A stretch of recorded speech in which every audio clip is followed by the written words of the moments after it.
voltando no perfil de hoje, eu converso aqui com Cláudio Lins. Cláudio, como é que foi fazer o personagem do Paulo Goulart? Que eu te perguntei se isso te deu algum...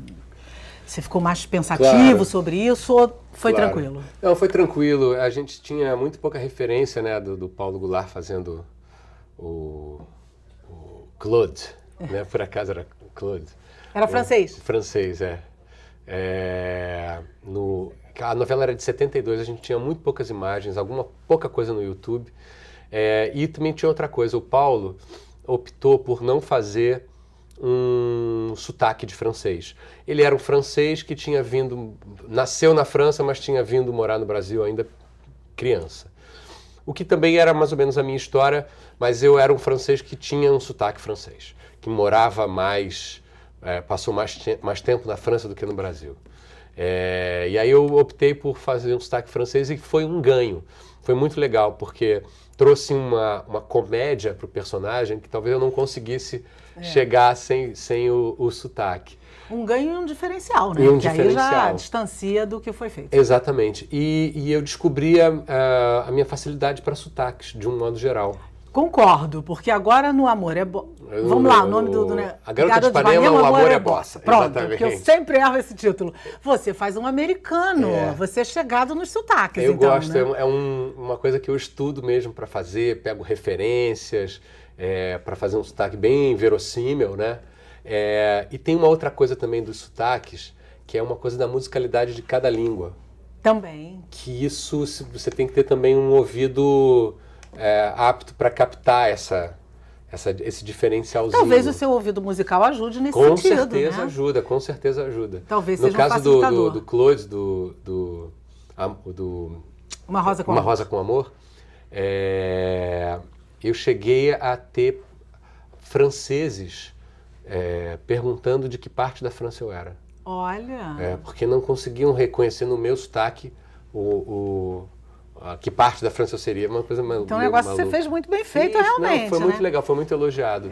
Essa, pelo menos tecnicamente falando, foi elogiado. Porque o Paulo foi sucesso, na época a novela foi muito boa, né? Foi muito boa. E no remake, na nova adaptação, digamos assim, também. Você, como a gente já falou aqui, é um ator muito requisitado para musicais, porque você faz duas coisas muito bem, você atua e canta. Isso é mais complicado para você ou é sempre um desafio? Qual é o grande desafio mesmo para fazer um musical? Porque lá você precisa ser tão bom ator quanto tão bom cantor.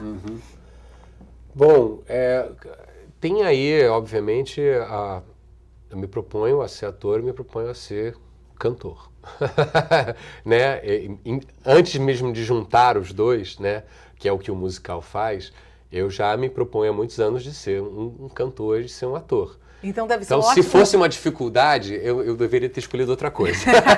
Então, assim... E deve ser um lugar de conforto para você. É um lugar de conforto, sem dúvida nenhuma, é um lugar muito confortável. Isso não quer dizer que seja fácil. Claro! Né? É simples no sentido de que é a minha escolha e é onde está o meu talento, provavelmente.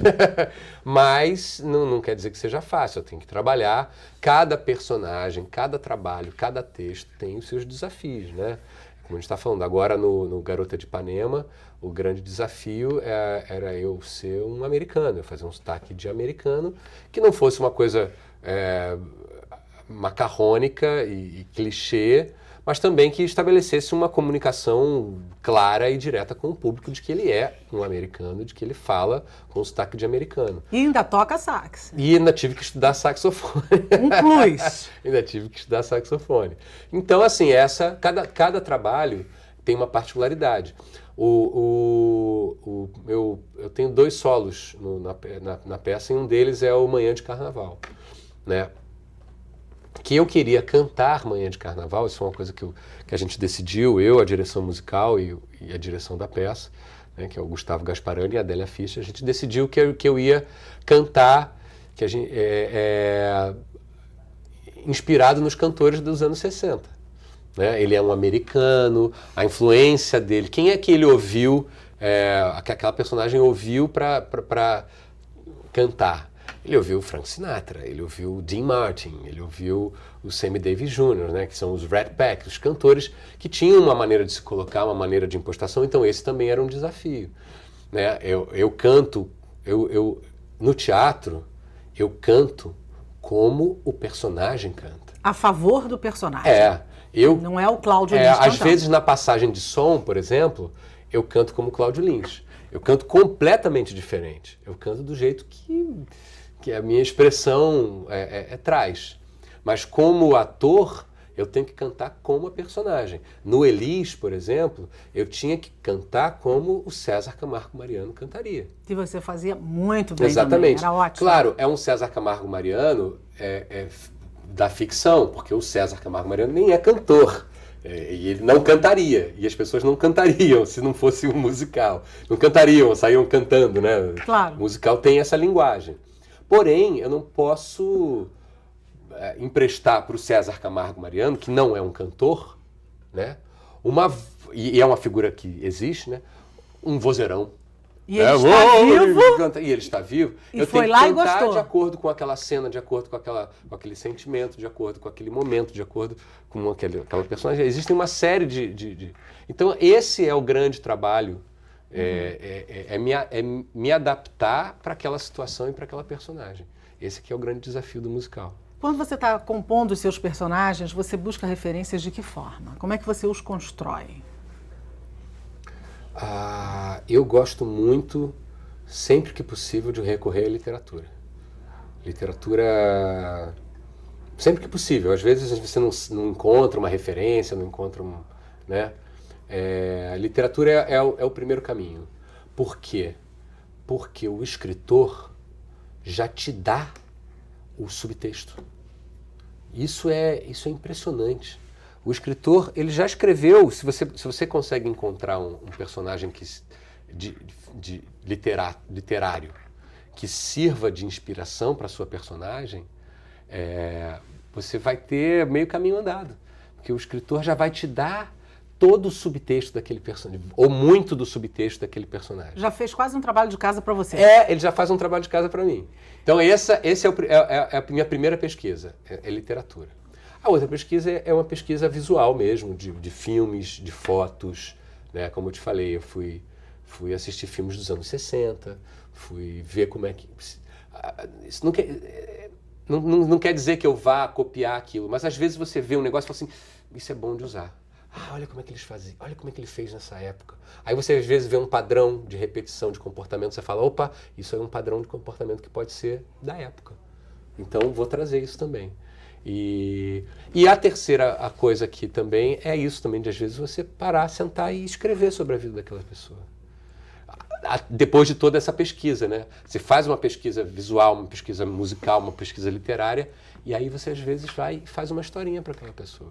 Então o meu Steve, né? Steve agora. Steve Johnson, ele tem uma historinha. Por que ele vai para o Brasil? O que faz esse cara ir para o Brasil? Como é que um americano chega do Brasil e já sabe falar algum português? Provavelmente um cara apaixonado pela Carmen Miranda. Essa foi a historinha que eu fiz para ele. Início de história. Exatamente. Que é uma probabilidade artista enorme. Brasileira internacional para a época dele. A probabilidade é muito grande. A probabilidade é muito grande de ter falado, caramba, por que ele quer conhecer o Rio de Janeiro? Porque ele viu filmes. Porque ele viu cinema, porque ele assistiu... Manhã de Carnaval, que eu canto a letra em inglês, né? Na peça, é do filme Orfeu Negro, né? Black Orpheus, né? Que foi um filme rodado no Brasil pelo Marcel Camus, né? Se não me engano, o diretor, que ganhou Cannes, inclusive, esse filme. Ganhou Oscar de melhor filme estrangeiro e tal, um filme importante para a época. Ele deve ter assistido e falado, eu quero isso. Eu quero ir para essa cidade. Mas essa é a minha historinha. Isso é o que me faz preencher. É o seu subtexto. É o meu subtexto. Você declarou o seguinte, o teatro me ensinou, não tenho medo do erro, o erro não existe.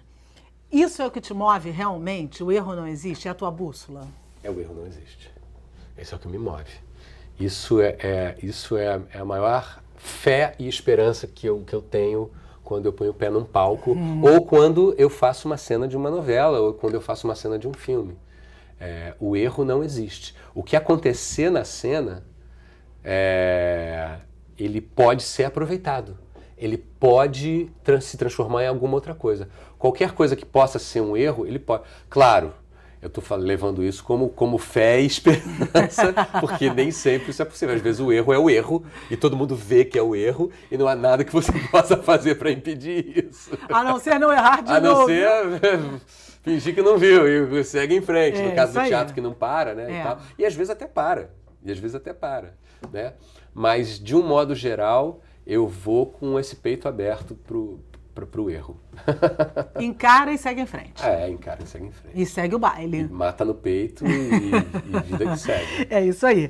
Vaidade, você é bonito, já fez, é sempre chamado, sempre não, mas com frequência para protagonistas, isso se deve também à sua beleza, não é só ao seu talento. Você sabe disso, que é um fato. Claro.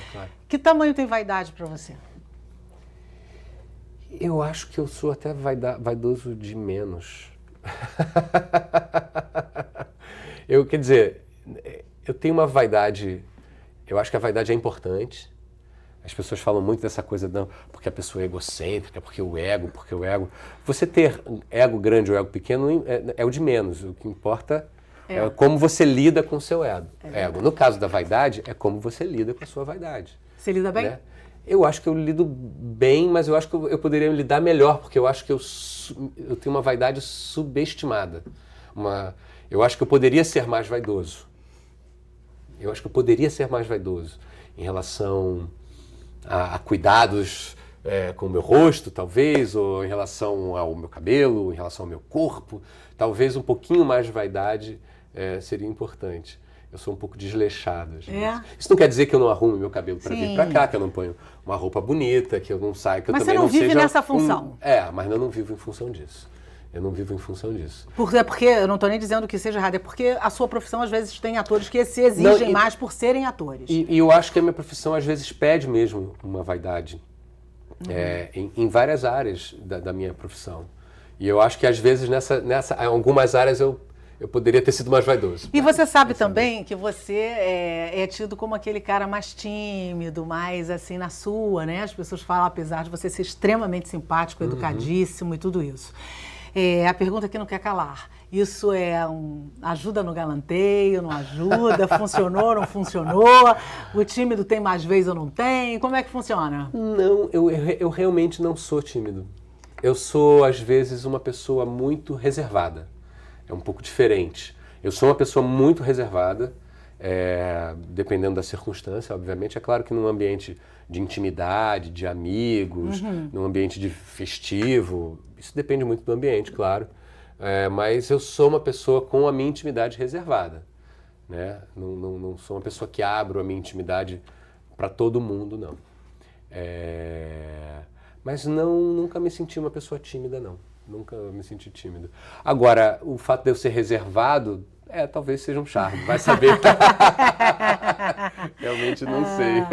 Porque você sabe que os homens têm essa coisa, né? Não necessariamente precisa ser bonito, tem que ter, né? Mas às vezes até essa minha reserva, ela se dá até no sentido de eu não querer me expor, de eu não querer parecer charmoso. Um exemplo muito claro. Eu sou casado, eu tenho uma relação muito longa, eu tenho filho, tenho uma família e tal. Eu não sou uma pessoa que me expõe, que fica expondo, fica distribuindo charme para todos. Não, isso não faz parte da minha personalidade, isso não é uma coisa que me interesse, entendeu? Ficar destilando charme por aí. Então, às vezes, eu ser reservado é até uma questão de me preservar de alguém que de repente tem um olhar diferente, de alguém que fala, tudo bem. Excelente. Eu, particularmente, acho brilhante. Que tipo de responsabilidade você acredita a sua profissão que fala para milhões de pessoas? Você pensa nisso? É uma questão bastante complexa, eu diria, essa questão da responsabilidade do artista. Se a gente olhar de uma maneira até puritana e de uma maneira ufanista sobre o papel do artista, a gente vai chegar à seguinte conclusão. O papel do artista não é nada mais, nada menos do que dar tudo de si. E nesse sentido, o que ele comunica é irrelevante. Porque não importa o conteúdo que ele comunica, é menos relevante do que a entrega dele, do que o talento dele, do que a disposição dele para a entrega. Especificamente do ator, né, digamos assim, ou do cantor, do artista de performance, né, do artista performático. É claro que se a gente vai talvez para um artista que gera conteúdo, a responsabilidade dele em relação ao conteúdo que ele gera, um autor, um escritor, né, um dramaturgo, a responsabilidade dele sobre o conteúdo que ele gera se dá a partir da verdade dele, né? Agora, no mundo que a gente vive, num mundo em sociedade, num mundo onde a gente tem que conviver com o milagre e o caos, né? A gente pode pensar sim no artista responsável enquanto exemplo. O que você persegue como ator? Uma verdade. Uma verdade. A gente trabalha com a verossimilhança, né? As pessoas têm que acreditar na gente. Então, o que eu persigo como ator é uma verdade. Não necessariamente a verdade, mas uma verdade. Já é um bom começo. Meio e fim, digamos assim, né? Chegamos no nosso momento literário, Cláudio. Opa! Eu vou indicar Crescendo com Seu Filho Adolescente. Olha! Que filho adolescente você vai chegar lá. Você vai ver, filho adolescente é um outro capítulo. Então, Crescendo com Seu Filho Adolescente, deixa umas dicas ótimas aqui. Conselho para Pais de Adolescente, Eugênio Peterson. A sua dica vai? Vamos lá, a minha dica é a seguinte, eu tenho me envolvido muito com esses anos 60, né, anos 50, anos 60 e tal, e tem 2 livros recentes, assim, que meio que se completam, que falam muito dessa época, dessa fase do Brasil e de personagens dessa fase. Um é um livro chamado A República das Abelhas. Ele é um livro quase que autobiográfico do Carlos Lacerda, grande figura política da nossa história, né? Mais notadamente dos anos 50 e 60. E que trabalhou aqui onde estamos. Olha só, e que trabalhou aqui onde estamos, claro, sem dúvida nenhuma. Nesta tribuna ele revolucionou. Exatamente. Só que é um livro autobiográfico escrito pelo neto dele. Então é em primeira pessoa, como se fosse autobiográfico, Sim. mas não foi ele que escreveu. É muito, muito interessante. Confesso agora, eu esqueci o nome do autor. Do autor. Mas você já falou o nome do livro, exatamente. É o que importa. E o exatamente. Outro? E aí um outro livro que eu estou lendo é, um livro autobiográfico mesmo do Samuel Weiner, que nos anos 50 e 60, que foi um grande jornalista, né, um dos grandes jornalistas. Fundador quase do jornalismo brasileiro. Do jornalismo moderno brasileiro. Com a cara do Brasil, né? Com o nosso ritmo de jornal, sem dúvida de que ele foi um grande revolucionário da imprensa brasileira. E que escreveu um livro de memória chamado Minha Razão de Viver, que é o livro que eu estou lendo agora. E que, como eu digo que os 2 livros se complementam, é porque eles foram grandes inimigos, né? Grandes figuras antagônicas de uma mesma época, né? O Carlos Lacerda e o Samuel explicitamente. Weiner. Explicitamente, né? Explicitamente. O embate deles 2 eu adoro, me divirto. Ótimas dicas, então 2 ótimas dicas. O programa está chegando no final. Oh, que delícia. Dava para fazer mais, né? Opa! Podíamos, né? Vamos fazer perfil 2, perfil 3, perfil 4. Isso, eu vou adorar. Porque realmente, assunto é o que não nos falta. Antes de terminar, o seu aplauso vai para aqui ou vai para quem? Vai para quem? Quem? Vai para... Uau! Eu acho que eu vou... Aplauso para minha esposa. Pronto.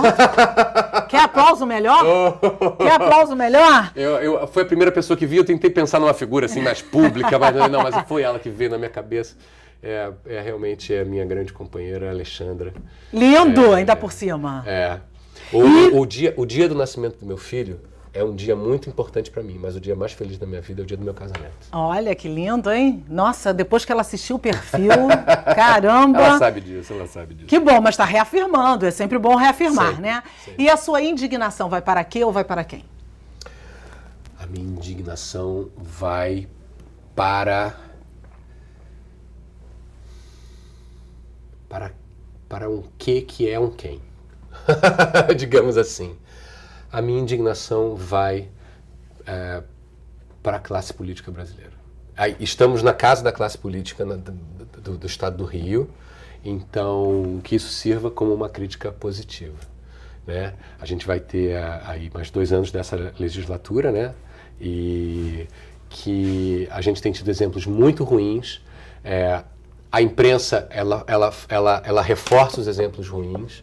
A gente sabe que a gente tem muitos bons exemplos e o que eu espero é que o homem público de toda a esfera pública, geral, né? De toda a esfera pública. Eu estou falando desde o político até o motorista de ônibus, entendeu? Até o médico, até o servidor público, que eles sejam um exemplo. Porque o servidor público tem que ser um exemplo. E é isso. E a minha indignação vai para a falta de exemplo no serviço público. Parabéns pelo vídeo. 10 formas de mudar a política, sensacional, você falou nisso, muito apropriado. Se todo cidadão fizer esse caminho aí, a gente chega lá, não chega? Exatamente, 10 formas de se mudar a política brasileira. 10 leis para mudar a política contra a corrupção no Brasil. Isso. 10 leis contra a corrupção no Brasil. Parabéns pelo vídeo. Obrigado. Querido, parabéns para você. Obrigada por ter vindo. Foi um prazer enorme conversar com você. Muito obrigada mesmo. Prazer. Super sucesso para você. Obrigado. Nos muitos trabalhos que você está, né? Exatamente. Porque são múltiplos. Garota de Ipanema, O Amor é Bossa. O Beijo no Asfalto. O Beijo no Asfalto musical no Teatro Natália Timber na Barra. Por quem você foi premiado justamente. Exatamente. E parabéns pelas premiações. Obrigado. Continua aí encantando a gente que tá bom a beça, tá? Obrigado. Valeu mesmo. Obrigado. A você que nos assiste, obrigado pela sua audiência, por estar conosco até aqui e localizar as crianças desaparecidas que a gente veicula aqui na nossa programação. Se você quiser falar conosco, o nosso contato é perfil@tvalerj.tv. Envie as suas sugestões. Até o próximo programa. TV Alerj, o canal do povo fluminense.